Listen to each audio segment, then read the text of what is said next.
Fashionista number 44, Leather and Ruffles.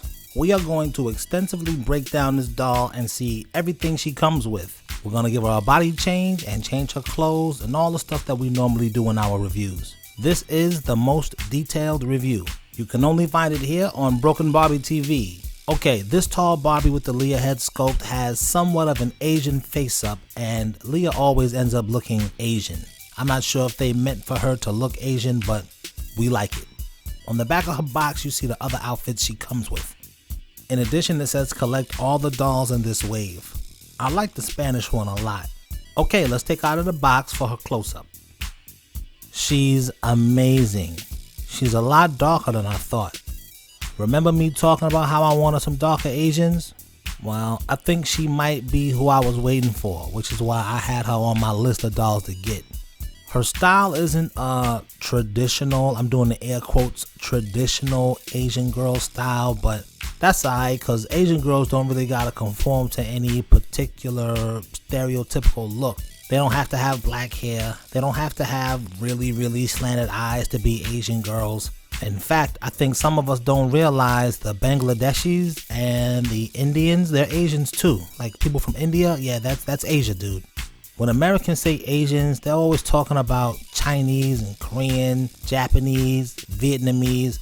Those are the nationalities that come to mind. But Filipinas and other Southern Asians get left out when Americans refer to Asian people. She's quite extraordinary. I really love her hair. This is probably the most defining thing about this doll because everyone remembers how excited we were to have the half-shaved head on LA Girl, but she's actually got shaved hair all the way around with this cool blonde mohawk. It's actually gelled, and you have to be careful when you're washing gelled hair that's near flocking because the wrong temperature water can make the flocking come off. So use caution when attempting to restyle her hair. We're thrilled to restyle her. I think we'll pierce her ears. So here's her face up close. She's just the standard Leah head sculpt that we're all used to. We've seen this sculpt on Purple Top Made to Move as well as Orange Top. Honestly, I think these two ladies are the same complexion. I'll test that theory when I rebody Leather and Ruffles. Let's look at her outfit real quick. This is what she comes in straight out the box. She's got this faux leather black top and this ruffly skirt. Now we know where she gets her name from. I really don't like that the shirts on the tall dolls don't come down far enough, and to compensate, their skirts are pulled up way too far to hide the gap. I don't really like that. Kinda ugly, but they probably do that so that you'll be able to fit these clothes on your other dolls as well. But still. So I like the way that the outfit looks as far as the style of the outfit. That's dope. I don't have any complaints. I do have a complaint about how see-through this dress is. I mean, there's a lot of layers of ruffles to help camouflage how much you can see through the skirt, but there's only one layer each and there's no lining underneath, so it looks kind of tacky, in my opinion. I guess you can put some leggings on underneath. I'll use these sheer stockings, the ones from my Uhura doll. I like how the top looks, but I really dislike the whole one-piece job going on. I had hoped it'd be 3 pieces, but it's an all sewn together one piece.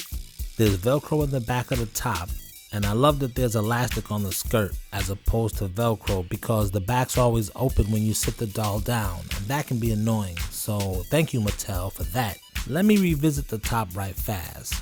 I would have even went along with it being a 2-piece, so then I would be able to mix and match, but okay. Now, there is a way to detach this thing, but that's for a different video. Her purse is a plastic silver one-piece that looks like a clutch.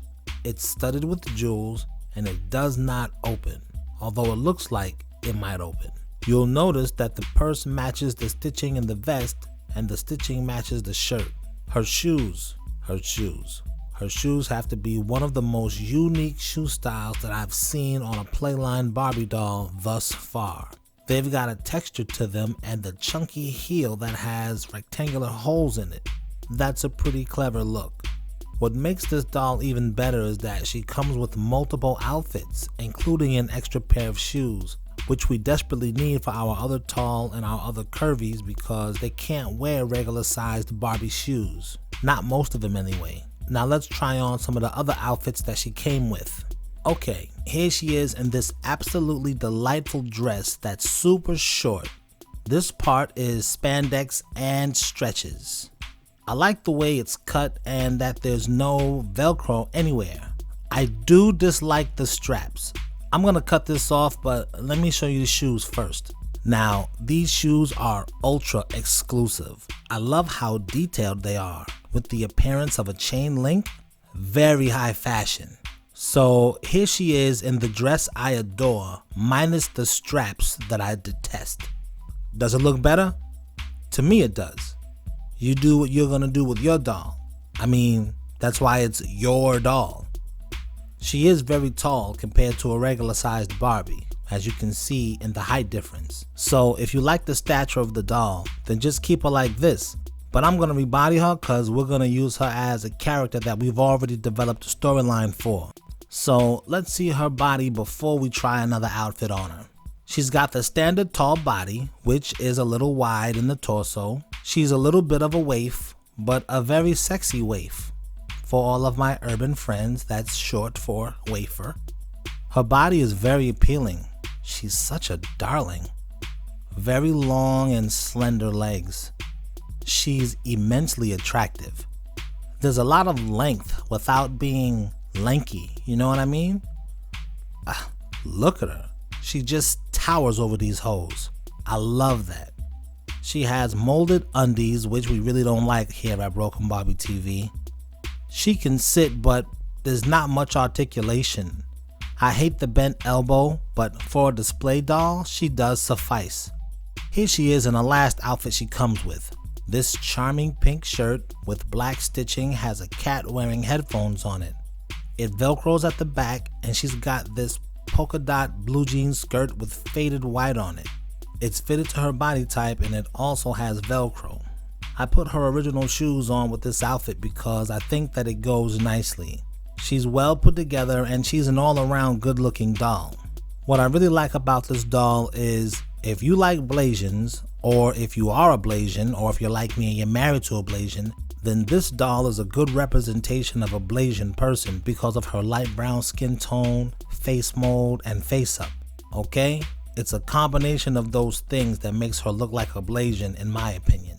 So if you want her to pass for an Indonesian or a Filipina or a Cambodian or a Pakistani or an Indian girl, like so many different races, this is the doll for that.